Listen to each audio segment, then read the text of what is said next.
सितारों में चांद तन्हा ही जगमगाता है। अरे सितारों में चांद तन्हा ही जगमगाता है, आदमी अकेला ही मंजिल को पाता है। गम से क्या घबराना मेरे दोस्त, अरे गम से क्या घबराना मेरे दोस्त, क्योंकि गुलाब कांटों के बीच ही मुस्कुराता है। हेलो दोस्तों, आप सभी का स्वागत है आपके अपने यूट्यूब चैनल ऑपरेशन विजय में। दोस्तों मैं हूं अखिलेश यादव। जैसा कि हम लोग दोस्तों अर्थमेटिक में पढ़ रहे हैं नंबर सिस्टम। आज नंबर सिस्टम का बहुत ही ज़बरदस्त टॉपिक है, एकदम कंसंट्रेट होकर समझिए। देखिए क्वेश्चन क्या दिया है। 169 से किसी संख्या में भाग देने पर वह संख्या 78 से छोड़ती है, तो उसी संख्या में अगर हम 13 से भाग दें तो शेष क्या होगा, वही आपसे पूछा है। देखिए कह रहा कि किसी संख्या में, मान लीजिए कोई संख्या है, संख्या में 169 से हम भाग देते हैं तो के बार जाता है और जो है शेष जो है कितना छोड़ता है, 78 शेष बचता है। तो कह रहा है इसी संख्या में अगर हम 13 से भाग दें तो बताइए कि शेष कितना आ जाएगा। भाग देने पर शेष क्या होगा, शेष कितना आएगा। एकदम कंसंट्रेट है, ये एक लाइन का कॉन्सेप्ट है। क्या करिए कि पहले भाजक में दूसरे भाजक से भाग दीजिए। अगर पहला भाजक दूसरे भाजक से पूरा अगर कट जाता है तो पहले वाले शेष में दूसरे भाजक से भाग देके शेष हम प्राप्त कर लेते हैं। समझ में आई मेरी बात। हमने क्या कहा, इसमें जो है पहले भाजक में दूसरे से भाग दीजिए। 169 में 13 से भाग देंगे तो 13 कम 13, 3 बचा, 13 या 39, यानी कि ये कट जा रहा है। तो ये पूरा जब कट जाए दोस्तों तो डायरेक्ट जो है पहले वाले शेष कितना है, 78 है ना, इसमें जो है दूसरे भाजक से भाग दे दीजिए यानी 13 से, तो से कितना आ जाएगा रिमाइंडर, 0। बस यही आपका आंसर है। समझ में आया। अगर बेहतर लगे तो इसे लाइक करिएगा और सब्सक्राइब, चैनल पे नए तो सब्सक्राइब कर लीजिए। चलते हैं अगले क्वेश्चन पे हम लोग। देखिए दोस्तों आपके सामने ये क्वेश्चन है। किसी संख्या को 296 से भाग देने पर यदि शेष जो है 75 प्राप्त होता है, तो उसी संख्या को यदि 37 से भाग दिया जाए तो शेष क्या प्राप्त होगा। तो हमने क्या कहा कि पहले भाजक में दूसरे भाजक से भाग दीजिए। क्या देखिए कि पूरा ये पहला भाजक कट जाता है। 296 में 37 से भाग दीजिए, 37 से भाग दीजिए तो 37 और 8 काटेंगे तो 296 होगा।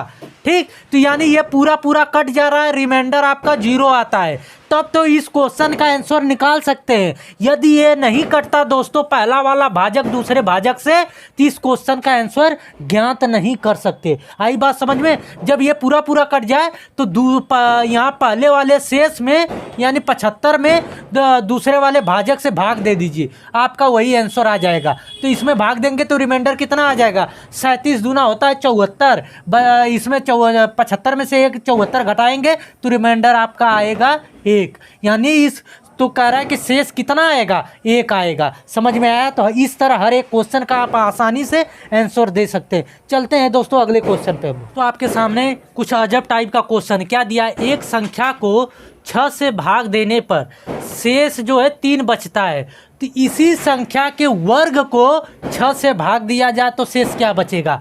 देखिए पहला काम क्या करेंगे, चाहे जैसे पूछे इस तरह के क्वेश्चन में पहले भाजक में दूसरे भाजक से पहले भाग दीजिए। क्या जा रहा है, 6 में 6 से भाग देंगे तो पूरा ये कट जाएगा। यानी इस क्वेश्चन का आंसर हम लोग ज्ञात कर सकते हैं। फिर क्या कह रहा है, शेष 3 बचता है तो उसी संख्या के वर्ग में।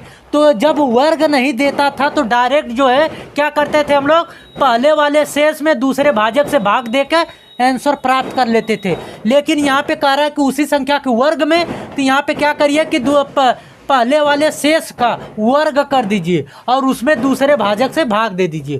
तो इसका वर्ग करेंगे कितना आएगा, 9 आएगा, और 9 में 6 से भाग देंगे तो रिमाइंडर आपका 3 आएगा। यानी इस क्वेश्चन का आंसर कितना आ गया, 3। समझ में आया। जब भी वर्ग की बात करें तो आप शेष का वर्ग करके पहले वाले का दूसरे भाजक से भाग देके आंसर प्राप्त कर लीजिए। समझ में आया। चलते हैं अगले क्वेश्चन पे दोस्तों। को 63 से भाग देने पर भागफल जो है 389 तथा शेष जो है 3 बचता है।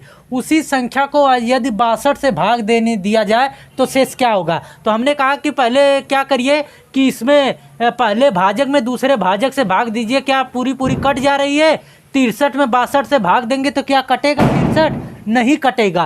तो ऐसा नहीं है कि इसमें आंसर नहीं ज्ञात कर सकते, यहाँ पे भागफल भी दे दिया है। जब भागफल नहीं देता तो उत्तर ज्ञात नहीं कर सकते। यहाँ पे भागफल दिया है 289 और अरे 389 और शेष इतना, तो क्या करते हैं इसी भागफल में दोस्तों ये शेष जोड़ देते हैं और 62 से भाग दे देते हैं। तो इसमें भाग जोड़ेंगे ये तो 392 आएगा, और 392 में 60 से भाग देंगे तो रिमाइंडर यानी शेष आपका 20 आएगा। आई बात समझ में? जब भागफल भी दे दे और शेष भी दे दे तो भागफल और शेष को जोड़ के दूसरे भाजक से भाग दे के रिमाइंडर आसानी से हम लोग निकाल सकते हैं। समझ में आया? तो आई होप कि ये वीडियो आप लोगों को अच्छी लगी होगी। दोस्तों अभी तक चैनल को सब्सक्राइब नहीं किया, सब्सक्राइब कर लीजिए और बेल आइकन को दबा लीजिए कि आने वाले वीडियो का नोटिफिकेशन आपको मिलता रहे।